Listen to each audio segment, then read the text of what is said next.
एक भक्त और एक तांत्रिक।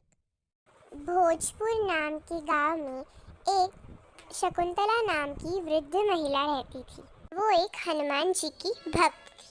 वो रोज सुबह जल्दी उठती थी और हनुमान जी की पूजा करने लगती थी। वो और उसका बेटा एक साथ रहते थे, लेकिन उसका बेटा तांत्रिक था। वो भी ऐसा वैसा नहीं, काला जादू और टोटका करने का। वो उसको बहुत समझाती थी, लेकिन वो नहीं मानता। मेरी उम्र हो गई है प्रभु, पूजा करने की शक्ति भी नहीं बची है।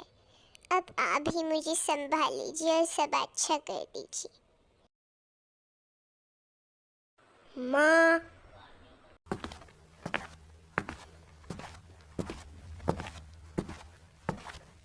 माँ आपने खाने में क्या बनाया है? मुझे जोर से भूख लगी है। सादा भोजन बनाया है, भिंडी की सब्जी बनाई है। और जल्दी से जूते निकाल कर मुंह हाथ धो। माँ अपनी बकवास बंद करो। और ये क्या बकवास का खाना बनाती हो रोज? तुम्हें पता है ना, मेरे और मेरे देवता को मांस, मच्छी और मदिरा पसंद है। अब आप चुप बैठो, मैं कसाई के यहाँ जाता हूँ, वहाँ से मटन लाता हूँ। वो मटन आप मुझे पका के देना। और मुझे मटन चाहिए, मतलब चाहिए। और आपने जो वो सादा भोजन बनाया ना, वो अपने लाडले बेटे बजरंगबली को खिलाना। मैं तो आपका दूसरा बेटा हूँ ना। सुरेश बेटा, कान खोल के सुन लो, मैं ये गंदा खाना नहीं बनाऊंगी। तुम घर भी छोड़कर जा सकते हो। मैंने तुम्हें कितनी बार समझाया है, सुधर जाओ, लेकिन तुम हो कि मेरे मानते ही नहीं हो। ठीक है, मैं चला जाता हूँ इस घर से, लेकिन याद रखना, मैं तुम्हें और तुम्हारे लाडले बेटे बजरंगबली को छोड़ूंगा नहीं। फिर देखता हूँ आपको कौन बचाता है। इतने सालों से तुम उस बजरंगबली की पूजा कर रही हो। बताओ, उस बजरंगबली ने तुम्हें ऐसा क्या दिया है? धन दौलत कुछ भी नहीं दिया है। बेटा, तुम्हारी बुद्धि भ्रष्ट हो गई है क्या? सुनो बेटा, सुनो। फिर सुरेश अपनी माँ को नजरअंदाज करके घर छोड़ के चला जाता है। बेटा, हे बजरंगबली, अब आप ही मेरे बेटे को सद्बुद्धि दीजिए। फिर होती है रात। तो चलो आओ देखते हैं रात को क्या होता है।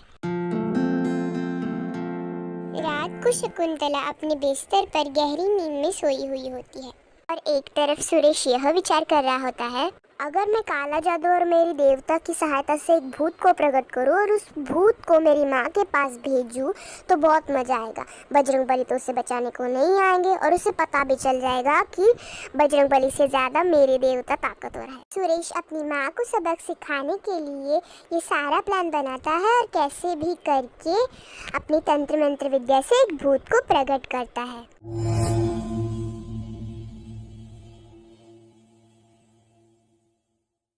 क्या आज्ञा है आपकी? मैं आपकी आज्ञा का पालन जरूर करूंगा। फिर सुरेश उस भूत को सारा प्लान बता देता है, पर वो भूत इस प्लान को सुनकर क्या सोचता है पता है आपको? मैंने तो पहली बार ऐसा आदमी देखा है जो अपनी माँ को ही सबक सिखा रहा है। क्या करे, काम तो करना ही पड़ेगा।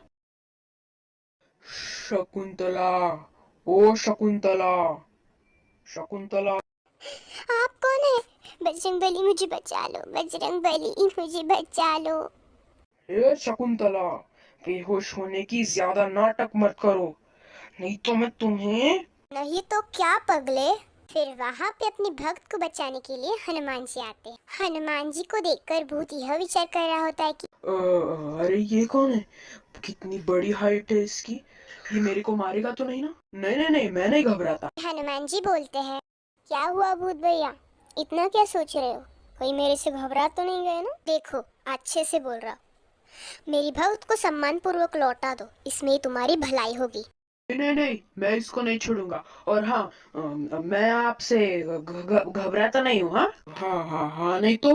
अच्छा, तो तुम मेरी ऐसी बात नहीं मानोगे। अच्छा, अगर तुम मेरे से घबराते नहीं हो तो मेरे साथ लड़ो, फिर देखते हैं कौन जीतता है। अरे बाप रे, और हाँ हाँ हाँ, लड़ते हैं ना, लड़ते हैं, फिर देखते हैं कौन जीतता है। फिर उन दोनों में लड़ाई की शुरुआत हो जाती। ओ माफ कर दो मुझे, माफ कर दो मुझे, मेरी गलती हो गई। फिर हनुमान जी जीत जाते हैं और फिर क्या होता है पता है आपको? हाँ, अरे वो भूत कहाँ गया? कहाँ गया वो भूत? अरे, ये किसकी पैरों के निशान है? देखती हूँ। शकुंतला सोच विचार करती है। बहुत सोच विचार करने के बाद उसे पता चलता है कि यह पैरों के निशान तो स्वयं हनुमान जी के हैं। प्रभु, मुझे पता चल गया, आप ही थे ना वो जिसने मुझे उस भूत से बचाया। आपका बहुत बहुत धन्यवाद प्रभु, आपकी जय हो। फिर बाद में शकुंतला का बेटा शकुंतला को माफी मांगने आता है और हनुमान जी की कृपा से शकुंतला का बेटा सुधर भी जाता है और शकुंतला उसको माफ भी कर देती है और वो खुशी खुशी रहने लगते हैं। कैसी लगी आपको कहानी?